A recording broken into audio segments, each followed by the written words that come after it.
வணக்கம்.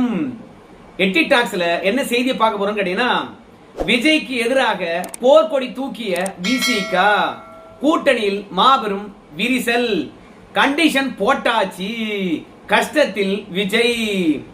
என்ன கண்டிஷன் போட்டாங்க அப்படின்னு பார்க்கிறதுக்கு முன்பாக ஏன் திடீர்னு கண்டிஷன், அதனுடைய பின்னணி என்ன, அதுதான் சுவாரஸ்யமா இருக்குது.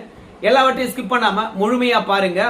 இப்ப விசிகாவில் இருந்து அந்த கட்சியினுடைய பொதுச் செயலாளர் ரவிக்குமார் அவர்கள் என்ன சொல்றாருன்னு கேட்டீங்கன்னா, அதிமுகவிலிருந்து 25 பேர் உங்களுக்கு ஆதரவு தெரிவிச்சிருக்காங்க. இந்த 25 பேருடைய எம்எல்ஏ பதவி எப்ப வேண்டுமானாலும் காலியாகும். ஏன்னா கொறடாவை நியமிப்பதற்கான அதிகாரம் கட்சி தலைவருக்கு தான் இருக்குது.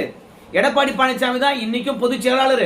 தமிழக வெற்றி கழகத்துக்கு ஆதரவு தெரிவித்திருக்கக்கூடிய அதிமுக சட்டமன்ற உறுப்பினர்கள் கூட எடப்பாடி பழனிசாமி தான் பொதுச் செயலாளர் என்று ஒத்துக்கிறாங்க. இப்படி எடப்பாடி பழனிசாமி பொதுச் செயலாளர் இருக்கின்ற பொழுது அவர் தானே கட்சிக்கான ஒரு கொறடாவை நியமிக்க முடியும்.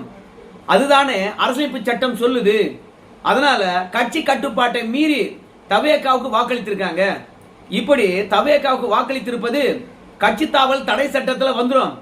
நீங்க அமைச்சர் பதவி இந்த 25 பேர்ல ஒரு 6 பேர் கொடுக்கணும்னு வச்சுங்களேன், அமைச்சர் பதவியும் போயிடும், அவங்க சட்டமன்ற உறுப்பினர் பதவியும் போயிடும். அதனால சட்டத்தை மீறி நாம செயல்படுற மாதிரி இருக்கும். ஆகையினால் அதிமுக வந்து யாரெல்லாம் வந்திருக்காங்களோ அவங்களுக்கு வாரிய பதவி வேணா கொடு, ஆனா அமைச்சர் பதவி கொடுக்காதீங்க. ஒருவேளை அவங்க எல்லாம் அமைச்சர் ஆக வேண்டும், கஷ்டமான நேரத்தில் எங்களுக்கு ஆதரவு அளிச்சாங்க அப்படின்னு சொல்லிட்டு நீங்க நினைச்சீங்கன்னா அந்த 25 பேரையும் எம்எல்ஏ பதவியை ராஜினாமா பண்ண சொல்லுங்க. இடைத்தேர்தல் வரட்டும், அதுல நின்று வெற்றி பெறட்டும் தவேகா சார்பில், அதுக்கு பிறகு அமைச்சர் பதவி கொடுங்க. இப்போ இந்த 25 பேரும் ராஜினாமா பண்றதுனால உங்க ஆட்சி கவுந்துராது. ஏன்னா சட்டமன்றத்தில் 25 எம்எல்ஏக்கள் இருக்க மாட்டாங்க. இருக்கிற எம்எல்ஏக்கள்ல உங்களுக்கு எவ்வளவு பெரும்பான்மை இருக்குன்னு பார்ப்பாங்க. அப்படி பார்க்கும்போது எந்த கட்சி ஆதரவும் தேவையில்லை. நீங்க 108 வெற்றி பெற்றீங்க தெரியுமா, அந்த எண்ணிக்கையிலே உங்களுக்கு பெரும்பான்மை வந்துடும். அதனால இந்த 25 பேரும் ராஜினாமா பண்றது உங்களுக்கு ஒரு விதத்துல நல்லதுதான். ரெண்டாவது, ஒரு கட்சியிலிருந்து வந்து உங்களுக்கு ஆதரவு அளிச்சாங்க, குதிரை பேரத்தை விஜய் தான் ஏற்படுத்தினாரு, அதனால தான் அமைச்சர் பதவி கொடுத்திருக்காரு அப்படின்னு கெட்ட பேரும் வரும். ஆகையினால ஒருபோதும் சரி அதிமுக இருந்து வந்தவங்களுக்கு அமைச்சர் பதவி கொடுத்துறாதீங்க. உங்க ஆட்சி நிலைக்க வேண்டும் என்றால் இந்த 25 பேருடைய எம்எல்ஏ பதவியை பறிங்க. நீங்க சபாநாயகர் கிட்ட சொல்லியிருப்பீங்க, எடப்பாடி பழனிசாமி தரப்பு வந்து கொறடா இவதாங்க அப்படின்னு ஒரு கோரிக்கை கொடுத்திருப்பாங்க. இந்த 25 பேரும் சேர்ந்துக்கிட்டு இவங்க தான் கொறடா என்று சொல்லிட்டு கோரிக்கை கொடுத்திருப்பாங்க. 2 பேருமே வந்து அவங்க தரப்புல யாரு கொறடான்னு சொன்னாங்களோ அவங்கள தான் அங்கீகாரம் பண்ணணும் அப்படின்னு சபாநாயகர் கிட்ட கொடுத்திருப்பாங்க. ஆனால் சபாநாயகரை பொறுத்த வரைக்கும் காலம் தாழ்த்தி முடிவெடுப்பார். ஏன்னா இன்னைக்கு கூட சபாநாயகர் அறிவிச்சிருக்காரு, 2 பேருமே வந்து கோரிக்கை மனு கொடுத்திருக்காங்க, 2 பேருடைய கோரிக்கை மனுவும் பரிசீலனை தான் இருக்குது அப்படின்னு சொல்லியிருக்கின்றார். சபாநாயகர் நீண்ட நாள் வந்து இந்த கோரிக்கை தொடர்பாக இழுத்தடிக்க வேண்டிய நிலை ஏற்படலாம். ஏன்னா தவேகாவுக்கு ஆதரவு அளிச்சிருக்காங்க இந்த 25 பேரும், அவங்களுக்கு எதிராக நீங்க நடவடிக்கை எடுப்பீங்களா? எடுக்க முடியாது. அதனால தயவு செய்து இந்த குதிரை பேரம் தான் விஜய் செஞ்சார் என்ற அவ பேரே வேணா, சபாநாயகர் சீக்கிரமா முடிவெடுக்க சொல்லுங்க. இந்த 25 பேருடைய பதவியை பறிங்க. அப்புறம் நம்ம தவேகா சார்பில் போட்டிடட்டும், வெற்றி பெறட்டும், அமைச்சராகட்டும், தப்பே கிடையாது அப்படின்னு வந்து விசிகாவுடைய பொதுச் செயலாளர் கோரிக்கை வைக்கிறார். அப்படி எங்களுக்கு ஆதரவு அளிச்சாங்க இந்த 25 பேரும், நாங்க அமைச்சர் பதவி கொடுப்போம்னா விசிகா விட்டு நாங்க எங்கன்னா போறோம் அப்படின்னு வந்து ஆணித்தரமாக அழுத்தம் திருத்தமாக ரவிக்குமார் சொல்லியிருக்கிறாரு. அதாவது அதிமுக இருந்து வந்தவங்களுக்கு அமைச்சர் பதவி கொடுக்க கூடாது. இதனுடைய பின்னணி என்ன என்று பார்க்கும்போது, இந்த 25 பேரும் தவேகா பக்கம் நின்னாங்கன்னு வச்சுங்களேன், விசிகாவுடைய அருமை பெருமை விஜய்க்கு தெரியாம போயிடுமா. ரெண்டாவது, எங்க கிட்ட வந்து ஆதரவு கேட்டீங்க, ஆனால் எங்க ஆதரவுடைய மகிமை விஜய்க்கு தெரியுமா இல்லையா? சோ விசிகாவை அலட்சியமா நடத்துவாங்க. விசிகா காரங்க என்ன நினைச்சாங்க கேட்டீங்கன்னா, நம்ம கூட்டணியில இடம்பெற வேண்டும். எப்படியா இருந்தாலும் காங்கிரஸ் விஜய் அமைச்சரவையில 2 அமைச்சர் பதவி வாங்க போறாங்க, மாணிக்கம் தாக்கூர் சொல்லிட்டாரு. அப்படி இருக்கும்போது நாம 2 பேர் இருக்கிறோம், 2 பேர்ல ஒருத்தராவது அமைச்சர் ஆகணுமா இல்லையா? அப்படி இல்லையா 2 பேரா இருக்கக்கூடிய சட்டமன்ற உறுப்பினர் 3 பேர் ஆனா கூட நல்லது இல்லையா? அதனால இந்த 25 பேரும் தவேகாவுக்கு ஆதரவு அளிச்சாங்கன்னா விசிகா சட்டமன்ற உறுப்பினர்கள் 3 பேரா ஆக முடியாது, விசிகாவில் இருக்க ஒருத்தர் அமைச்சராக முடியாது. சட்டமன்ற உறுப்பினர் எண்ணிக்கையின்படி அதிமுக இருக்கிறவங்களுக்கு அமைச்சர் பதவி கொடுத்துட்டா மற்ற கட்சிக்காரங்களுக்கு அமைச்சர் பதவி கொடுக்க முடியாது. ஏன்னா 15% மட்டும்தான் வெற்றி பெற்றவர்கள் ஆளுங்கட்சி சார்பாக வெற்றி பெற்றவர்கள் அமைச்சராக்க முடியும். அதனால அதிமுக வந்தவங்களுக்கு அமைச்சர் பதவி கொடுத்துட்டா விசிகாவை டீல் வேணும். அதனால இந்த 25 பேரையும் பதவியை புடுங்க, அதுக்கப்புறம் ஜெயிக்கட்டும், அதுக்கப்புறம் அமைச்சராக்கலாம் அப்படின்ற கோரிக்கை வச்சிருக்காங்க. ஏன்னா திருச்சியில விஜய் அவர்கள் நின்னாரு. திருச்சி கிழக்கு தொகுதியை பொறுத்த வரைக்கும் ராஜினாமா பண்ணதுனால இப்போ அந்த தொகுதி காலியா இருக்குது. திருமாவளவன் அவர்களை அந்த தொகுதியில நிக்க வச்சு நாம சட்டமன்றத்துக்கு அனுப்புவோம், அவருக்கு ஒரு அமைச்சர் பதவியை வாங்கி கொடுப்போம் அப்படின்னு சொல்லிட்டு நினைக்கிறாங்க. அதிமுகவினர் வந்தாங்கன்னா அது நிறைவேறாது.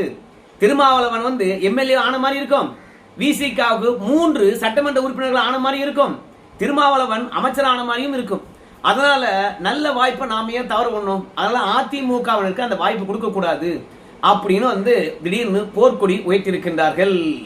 அது மட்டும் இல்ல, நிறைய பத்திரிகையாளர்களும் சொல்லியிருக்காங்க, நீ மட்டும் அதிமுக வந்தவனுக்கு அமைச்சர் பதவி கொடுத்தன்னு வச்சுங்களேன், நீ குதிரை பேரம் நடத்தி இருக்கிற. ஏன் தெரியுமா? நீங்க 2 பேருக்கு இடையில ஒரு பேச்சுவார்த்தை நடத்தாம எப்படி அமைச்சர் பதவி உனக்கெல்லாம் இவங்களுக்கெல்லாம் வாரிய பதவி என்று முடிவுக்கு வந்தீங்க? அப்போ வாக்கு செலுத்துவதற்கு முன்பாகவே நீங்க குதிரை பேரத்துல ஈடுபட்டிருக்கீங்க. ஒண்ணு அமைச்சர் பதவி என்ற ஆசை, இல்லைன்னா பணம். இத அமைச்சர் பதவி கொடுத்து விஜயே ஒத்துக்கிறார். அதனால குதிரை பேரம் என்பது அமைச்சர் பதவி கொடுத்தா உறுதியாயிடும், கொடுக்காதீங்க அப்படின்னு விசிகா சொல்லுது. அது மட்டும் கிடையாது, இந்த வேலுமணியா இருக்கலாம், சி.வி. சண்முகமா இருக்கலாம், சி விஜயபாஸ்கரா இருக்கலாம், இவங்கெல்லாம் பாஜகவுடன் நெருக்கமா இருந்தவங்க. இவங்க RSS சித்தாந்தம் கொண்டவர்களுடைய நண்பர்கள். RSS பின்புலத்தில் யாரெல்லாம் இருக்காங்களோ அவங்களுடன் நெருக்கமா இருந்தவங்க. அதனால இவங்களும் RSS பின்புலத்தை ஏற்றுக்கொண்டவர்களாக அறியப்படுகின்றார்கள். அதனால விஜய் மாற்றம் என்று சொல்லி தான் வந்திருக்கின்றார். ஆனா அதிமுக வந்தவங்களை சேர்த்துக் கொள்வதனாலும் அமைச்சர்கள் ஆவதனாலும் விஜய் ஒரு கொள்கை ரீதியாக ஒரு முடிவு எடுக்கிறாருன்னா இவங்க எல்லாம் ஒத்துழைப்பாங்களா? அதனால விசிகா பொறுத்த வரைக்கும் சனாதனத்துக்கு எதிரானது, RSSக்கு எதிரானது, பாஜகவுக்கு எதிரானது. அதனால இந்த அதிமுக போனவங்க நிச்சயமா அமைச்சராக்க கூடாது அப்படின்ற ஒரு அழுத்தத்தை தராங்க. மொத்தத்தில் விஜயை பொறுத்த வரைக்கும் ஏற்கனவே யாருக்கு என்னென்ன போஸ்டிங் அப்படின்னு பேசியிருக்கிறார். ஆனா பொதுத்தளத்துல நோ, அமைச்சர் பதவி கொடுக்காதீங்க, இந்த ஆட்சிக்கு கெட்ட பேர் என்று சொல்லியிருப்பதனால விஜயும் தயங்குகின்றார். அதனாலதான் அதிமுக விலகி சென்றவங்க எல்லாம் ரொம்பவே விரக்தியில் இருக்கிறாங்க. எடப்பாடி பழனிசாமி கிட்ட போய் கெஞ்சுறாங்க. அது மட்டும் இல்ல, இந்த விஜயபாஸ்கர், சி.வி. சண்முகம், எஸ்.பி. வேலுமணி குரூப்ல இருந்து ஒவ்வொரு எம்எல்ஏக்களா பாத்தீங்கன்னா எடப்பாடி பழனிசாமி நோக்கி வந்துகிட்டு இருக்கிறாங்க. என்னை பொறுத்த வரைக்கும் அதிமுக எம்எல்ஏக்களுக்கு அமைச்சர் பதவி கொடுக்க கூடாது என்று விசிகா சொல்றது நல்ல விஷயம்தான். ஆனா விசிகா உண்மையாகவே சட்டத்தை மதித்து இந்த விஷயத்தை சொல்லுதான்னு கேட்டீங்கன்னா கிடையாது. தனக்கான முக்கியத்துவம் போயிடும். நாம திமுக கூட்டணியில் இனிமே இருந்து வெற்றி பெற முடியாது. மக்கள் ஈர்க்கின்ற சக்தி ஸ்டாலினுக்கும் இல்ல, உதயநிதி ஸ்டாலினுக்கும் இல்ல. இந்த திரை கவர்ச்சியானது இன்னும் ஒரு தேர்தலுக்கு அப்படியே நீடிக்கும்.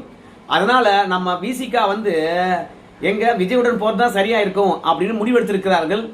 இது நாடாளுமன்ற தேர்தல் நெருக்கத்தில் போனோம்னு வச்சுங்களேன், அரசியல் ஆதாயம் கொண்டு திடீரென கூட்டணி சேர்றாங்கப்பா. ஆகையினால கொள்கை ரீதியாக அவங்க சேரல. மாற்றம் என்று இளைஞர்களும் பெண்களும் வாக்களித்தார்கள். அந்த மாற்றத்தை உறுதி செய்வதற்காக அன்னைக்கே நம்பிக்கை வாக்கெடுப்புக்கு நாங்கள் ஆதரவு தெரிவித்தோம். பிறகு நல்லாட்சி செய்வதனால கூட்டணியில நாங்கள் இணைந்து கொண்டோம் என்று சொல்லிட்டு இப்போதே கூட்டணியில் இணைஞ்சிடலாம். தேர்தல் நெருக்கத்தில் கூட்டணியில் இணைந்தோம் என்றால் திமுக மீது நம்பிக்கை இல்லை, அவங்க வெற்றியும் பெற மாட்டாங்க, மக்கள் நம்பிக்கை இழந்து போச்சு. அதனால இங்க தாவி இருக்காங்கப்பா, இத்தனை நாளும் ஒட்டிக்கிட்டு இருந்தவங்க வெற்றிக்காக விஜயிடம் போயிட்டாங்கப்பா அப்படின்னு அவ பெயர் வருமா. அதனால இந்த திருச்சி கிழக்கு இடைத்தேர்தல் அடிப்படையில நாம விஜயனுடைய அமைச்சரவைக்குள்ள போயிடலாம் நினைச்சாங்க. அதிமுக உள்ள வந்துட்டாங்கன்னா நம்முடைய எதிர்காலம் என்ன ஆகுறது? அதனாலையும் சரி கொடுக்க வேணான்றாங்க. ரெண்டாவது, எனக்கு சட்டம் தெரியும் அப்படின்னு ரவிக்குமார் சொல்றாரு. அதனால கொறடா உத்தரவானது கண்டிப்பா இவங்க மீறி இருக்கிறாங்க, இவங்க பதவி போயிடும். அப்படி போனா இந்த அரசாங்கத்துக்கு அசிங்கம் சொல்லியிருக்காங்க. பார்க்கலாம், விஜய்க்கு பெரிய நெருக்கடியும் பெரிய கண்டிஷனும் போட்டிருக்காங்க. விஜய் விசிகாவுடைய கண்டிஷனை ஏற்றுக்கொள்ள போறாரா? போயா 2 எம்எல்ஏ கொடு கம்யூனிஸ்ட், 2 எம்எல்ஏ கொடு கம்யூனிஸ்ட், அப்புறம் 2 எம்எல்ஏ கொடு விசிகா, 2 எம்எல்ஏ கொடு இந்திய யூனியன் முஸ்லீம் லீக் அப்படின்னு சொல்லிட்டு திமுகவுடன் நெருக்கமா இருக்கக்கூடிய உங்ககிட்ட கெஞ்சறதை விட லம்பா அதிமுக கிட்ட இருந்து 25 பேரை தூக்கணும்னு வச்சுங்களேன், 5 வருஷத்துக்கு அசைக்கவே முடியாதியா? அப்படின்னு நினைக்க போறாரா? பேசுறவன் பேசிட்டே தான் இருப்பான், குற்றம் சொல்றவன் குற்றம் சொல்லிட்டே தான் இருப்பான், கண்டிஷன் போடுறவன் கண்டிஷன் போட்டுட்டு தான் இருப்பான். நம்முடைய ஆட்சி நிலையா இருக்க வேண்டும் 5 ஆண்டுக்கு. அதுக்கு அதிமுகவினருக்கு அமைச்சர் பதவி கொடுப்பதுதான் சரியா இருக்கும். கட்சி தாவல் தடை சட்டம் வந்தாத்துட்டு போகுது, அப்போ நீதிமன்றத்தின் மூலமாக பதவி பறிச்சா பறிக்கட்டும், அதற்கு பிறகு பார்த்துக்கலாம் அப்படின்னு விஜய் நினைப்பாரோ என்னவோ தெரியல. நிச்சயமாக அதிமுகவுடைய எம்எல்ஏக்களுக்கு பதவி இல்லை என்று தான் நினைக்கின்றேன்.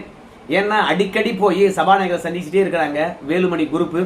ஏன்னா பொதுமக்கள் மத்தியிலும் சரி, கட்சியினர் மத்தியிலும் சரி, இவனுங்க லஞ்சம் வாங்கிட்டானுங்க, கட்டுக்கட்டா நோட்டு வாங்கிட்டானுங்க, பதவிக்காக ஆசைப்பட்டானுங்க, அந்த மனுஷனை ஏமாத்திட்டாங்க, துரோகம் பண்ணிட்டாங்கன்னு சொல்லிட்டு எல்லாருமே வந்து எஸ்பி வேலுமணி குரூப்புக்கு எதிராக களமிறங்கி இருப்பதனால அவங்களால இந்த பழி, இந்த வசைப்பாடல் எல்லாம் சேர்ந்துக்கிட்டு கட்சியில தொடர முடியல அதிமுகவில். அதனால அமைச்சர் பதவி கொடுத்தாங்கன்னா அதிமுக என்ற கட்சி அடையாளத்தை விட்டுட்டு தவேக்காவுக்கு அப்படியே தாவிடலாம் அப்படின்னு நினைக்கிறாங்க. ஆனால் விஜயை பொறுத்த வரைக்கும் இன்னும் வாய் திறந்து யாருக்கு என்னென்ன பதவி என்று சொல்லவும் இல்லை, உறுதியா பேசவும் இல்லை. அடிக்கடி ஆலோசனை நடத்தி கொண்டுதான் இருக்கின்றார்கள் தொலைபேசியில் விஜய் இடத்துல. நான் விஜய் அவர்கள் என்ன முடிவெடுக்க போறான்னு நம்ம பொறுத்து வந்து பார்க்கலாம். நன்றி நண்பர்.